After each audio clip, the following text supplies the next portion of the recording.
welcoming Dr. Julia Osteen, who is a credentialed professional coach through the International Coaching Federation and is honored to serve clients as a trusted thinking partner around a variety of topics.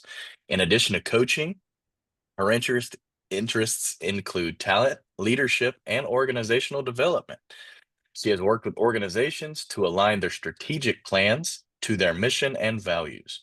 Dr. Osteen enjoys being helpful to leaders and helping leaders grow personally and professionally. Dr. Osteen? Thank you so much, Chris.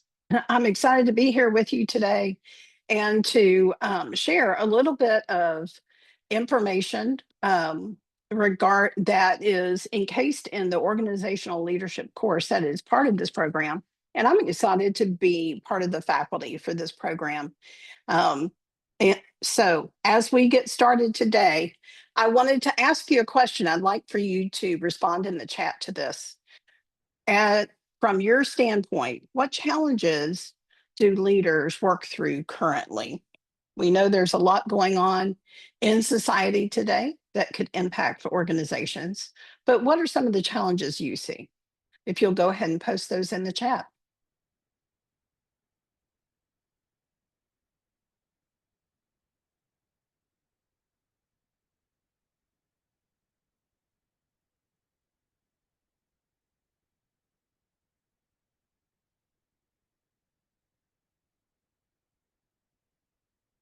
Okay, we've got some accountability, delegating, managing conflict, that change management is part of that conflict, I imagine, communications, um, an overwhelming sense. People are overwhelmed.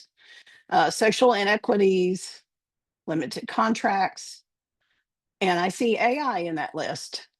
So thank you very much for participating with that. So as we look at the research bears out some of the things you all just said. So some of the competing priorities for leaders currently are conflicting goals among stakeholders. So we all have lots of different stakeholders, and what are their goals and how does that conflict with what we're trying to do as an organization? Deadlines, resource constraints, and economic pressures are all part of challenges that are currently being seen across the board. Now, as we continue with this webinar today, I want to encourage you to think of leadership as influence. So if you're not currently in a position that has the title of organizational leader, I want you to consider the information that I'm going to share today in light of your role, because the reality is that everybody in an organization has influence with those around them. And that influence is a form of leadership. And so would like for you to think about the information that's being provided from the standpoint of your own role.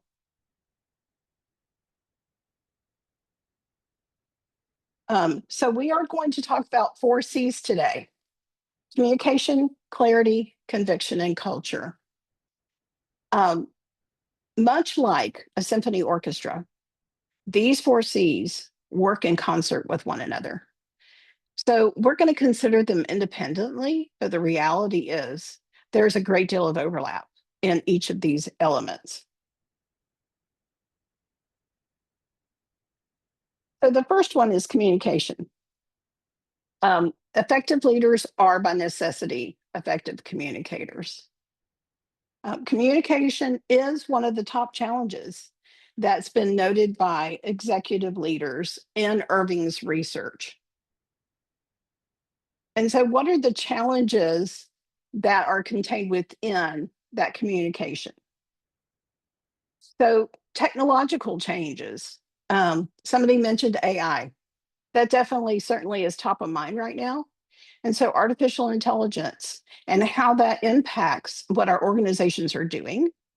How do we harness the energy and the power behind artificial intelligence in order to enhance what our organizations are doing. So all of those technological changes that come about, and right now the flavor of the day is artificial intelligence, but reality is technology is always evolving and changing. And so we always have something in that area that we have to work with. Communicating vision and mission, um, and doing that in a way that is consistent. Diverse follower communication. Um, we know that our workforces are made up of a lot of different generations. So from boomers all the way to Generation Z. And each generation has their own preferences regarding communication styles. And so we really need to consider that when we think about communication as well. Then we have, as COVID brought in this advent of remote work and hybrid work, and that continues to this day. And so in any organization, you can have people who work mainly in the office and people who work hybrid, where they have some days they're remote, some days in the office. And then you can have a purely remote workforce, all within the same organization. So, how do you manage communication with all those different groups and make sure that everybody is getting the information that they need? And then staying consistent with organizational messaging is part of that challenges. So I want to talk a few minutes about leaders as storytellers. We don't often think about this. We think of leaders sometimes as being those people who they're just the facts, right? They're just giving you the facts. But leaders need to tell the story of their organization, their teams, and their team members. Stories have the power to reach people inside the organization in a way that grabs their hearts and minds and conveys key information in a meaningful and memorable way. Well told stories to those outside of the organization help people to understand what the organization is all about.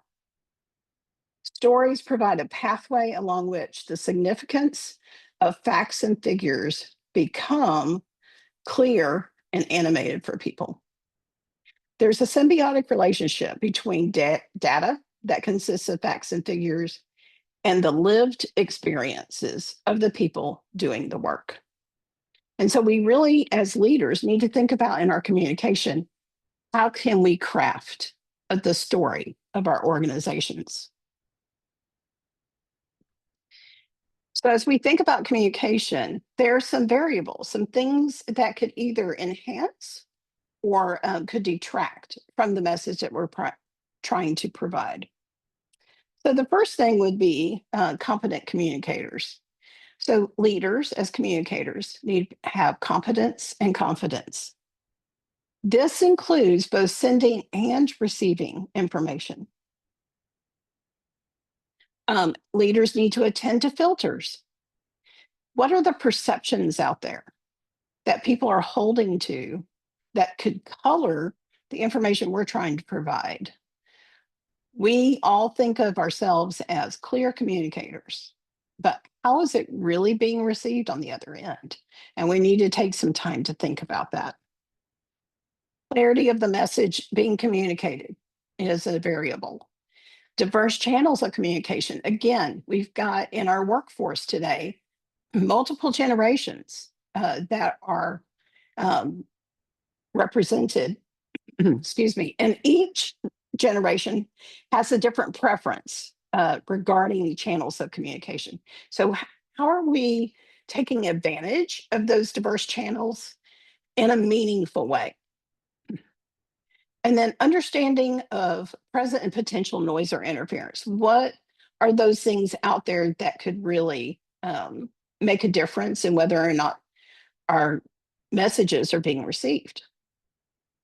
And then the last thing, and possibly the most important, is prioritizing feedback. Feedback emphasizes that communication is more than a monologue, it is a dialogue. And so, as we think about how we provide messaging, we also need to think about how we're receiving messaging.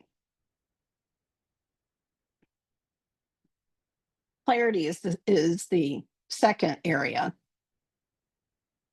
And this is one of my favorite quotes. Clear is kind. This is from Brene Brown's Dare to Lead. And she goes on to say in that book, unclear is unkind.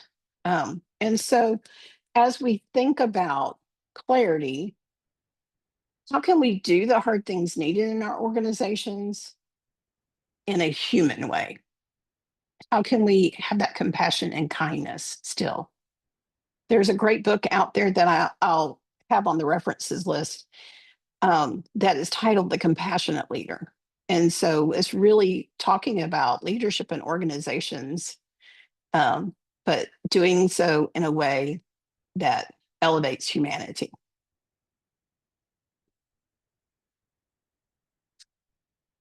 So clarity involves teaching others our leadership point of view. Patrick Lencioni talks about this in his book, and he suggests that there are some questions we need to answer. We need, as leaders, to be clear on these answers. And we also then need to communicate clearly to our team members in our organizations.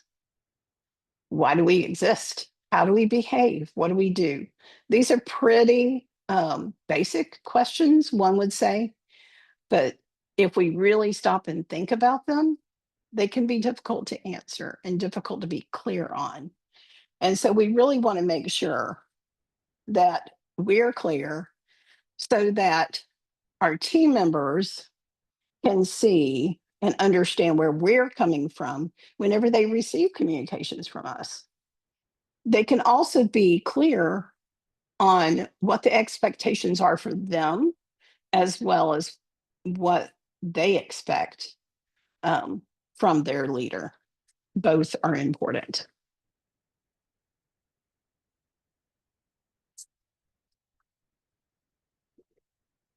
Clarity also involves transparency. Now, often leaders find themselves in a position where they cannot be 100% transparent about things. This could be due to any number of competing priorities. And in those times where we've got priorities that are having to be attended to, then we should consider what we can communicate as leaders and communicate those things, but then also communicate when we can and as often as we can, because consistency in messaging is super important. Leaders need to consider to share openly when they can't be transparent. So, what I'm talking about is labeling those things for team members and the organization as a whole as to what's being worked on. Maybe not the details, but in general terms. This allows the team members to know that you're acknowledging there are some things that have been left unsaid, but that are being worked on.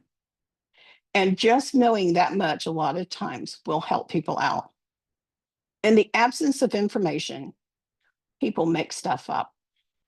And that's when we find ourselves having challenges, conflict in organizations, is when people are making things up. So helping them to understand, yes, there are things that are still being worked on. No, we cannot share those things at this time, but know that when it becomes possible, we will share them. So the third area is conviction. Conviction in leadership refers to a leader's unwavering belief in their decisions, vision, and values. It's often grounded in principles, data, or judgment. It is a key characteristic that builds trust, inspires action, and sharpens decision making, especially in challenging situations. So, most of us agree that trust is essential for a thriving organization. Trust is not only about being clear in our messaging, but it's also about the clarity, consistency, and convictions of the communicator or the leader. Trust is inspired by leaders who demonstrate transparency, honesty, a willingness to listen, and responsiveness. Most of us think of leaders who need to provide messaging to their people, and that is true. But what might surprise you is that equally important to that messaging is the ability to listen, and not just listen to respond. So most of us, as we think about listening as something that is worked on with kindergartners, and that's true, it is. That's where it starts. However, listening is something I would say that we're all constantly working on, because most of us tend to listen, and as we're listening, we're formulating what we're going to say next to the person we're listening to. This puts a barrier in between what really is in a barrier for the person who's trying to listen to truly understand what's being communicated. So instead, we want to listen to understand.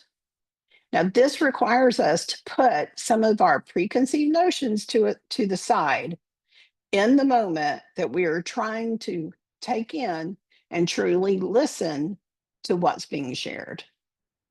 When people know you're truly listening to them, they feel valued. A friend of mine once told me that when you're listening to someone, you want them to feel as though they have a sign around their neck that says, "Make me feel important." Because when we listen to them to understand what they're trying to communicate, it does help them feel important. And so this is a skill that leaders need to work on. Additionally, questioning is a skill that goes along with this. Now, questioning spurs the exchange of ideas, fuels innovation and performance improvement, builds rapport and trust, and mitigates business risk. So when you ask questions in a way that invites people to elaborate on the information, then you actually learn more than maybe what you set out to learn. And this involves us addressing things from a standpoint of curiosity. So, as leaders, we need to stay curious. Um, so, here are some examples of questions. It is important the type of questions that you ask. We don't want to ask questions that put people on the spot. We do want to ask questions that invite them to think alongside us about the important things that we're dealing with in our organizations. So here's just there. These are a few examples. Notice that these are broad by nature. They're open-ended. They allow people space to be able to elaborate because it's within that elaboration that what's under the surface actually comes to light. Leaders need to listen well to understand what what is going on in their particular organization. Okay, so this is culture. Um, I know many of us probably have thought about organizational culture, and we hear that word a lot. So I was just curious, what do you think of when you hear the word culture? If you would please put your response to that in the chat.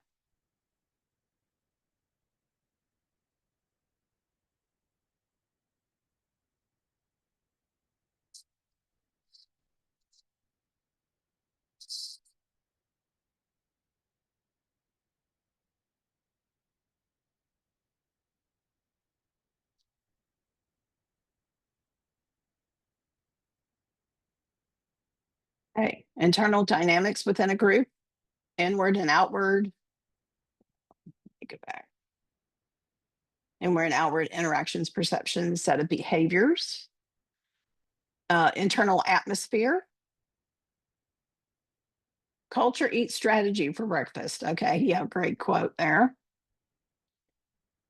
Yeah, a lot of people, as they think of culture, they're like, this is when I step into a place, what kind of feeling do you get in the organization? How does it feel, right?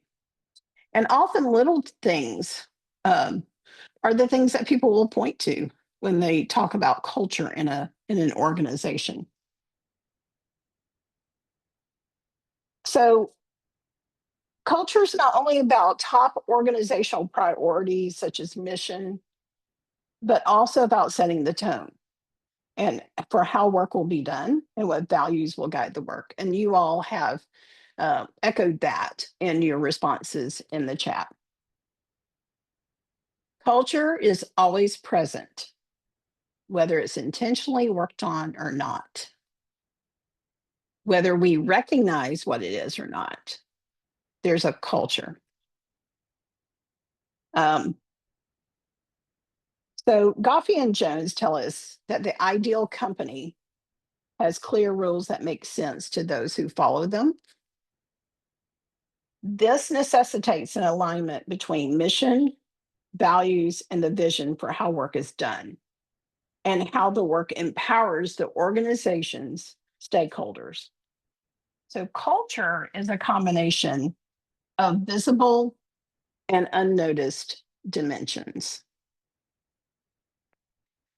So, the research is clear that there are different levels of culture.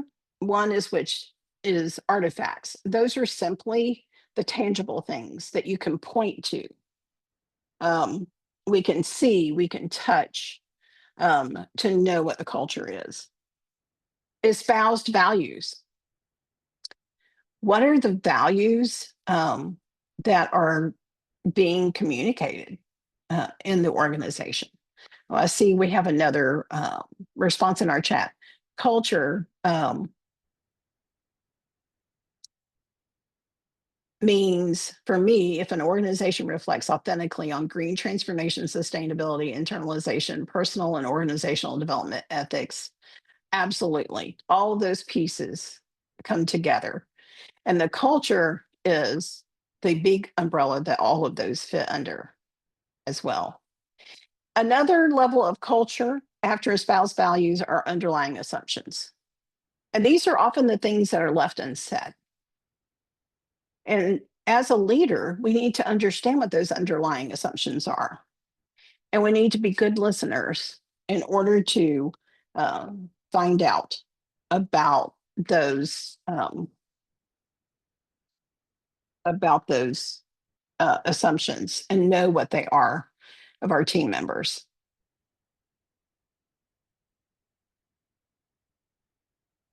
So Hogarth and Carter suggest that values must translate into practice when we think about values. A leader must define current realities, which can sometimes point out complex dimensions of the current circumstances. But healthy organizations find a way to tell true and hopeful stories about their culture, even amid a potentially misaligned culture. Thriving organizations are honest about their shortcomings and paint a picture of aspirational values and vision to which they're called and are striving toward as a community. So we want to visualize those aspirations. Arrival to an ideal culture is really not the goal. Constantly working on the culture is the goal. We'll never find ourselves arriving at an ideal. However, we can have healthy organizations as we work together with team members to set the tone for the work needed.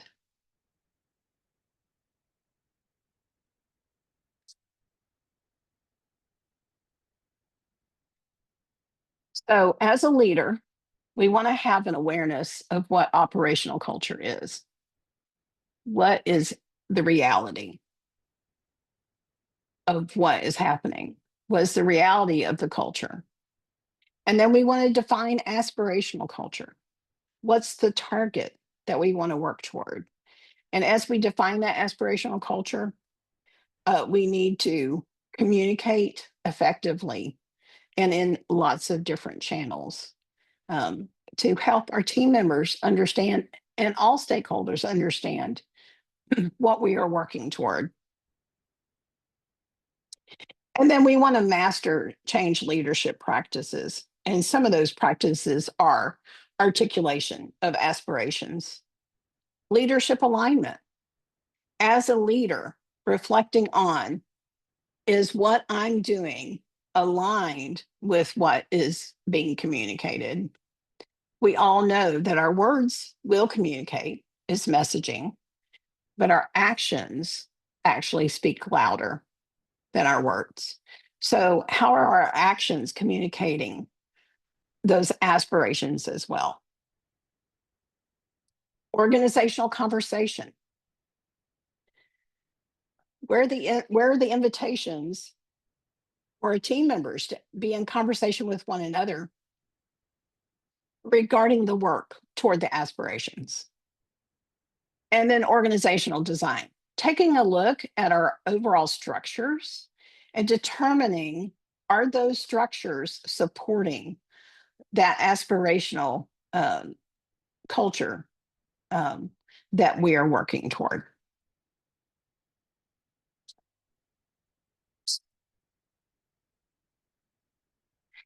Now, I realize this has been really quick, and it's been a quick pass at these four foundational elements of thriving organizations. We could easily spend an entire day on each one of these. But as we consider these foundational elements, I want to encourage us all, including myself, to keep them in mind, even in the midst of competing priorities that are out there for our organizations.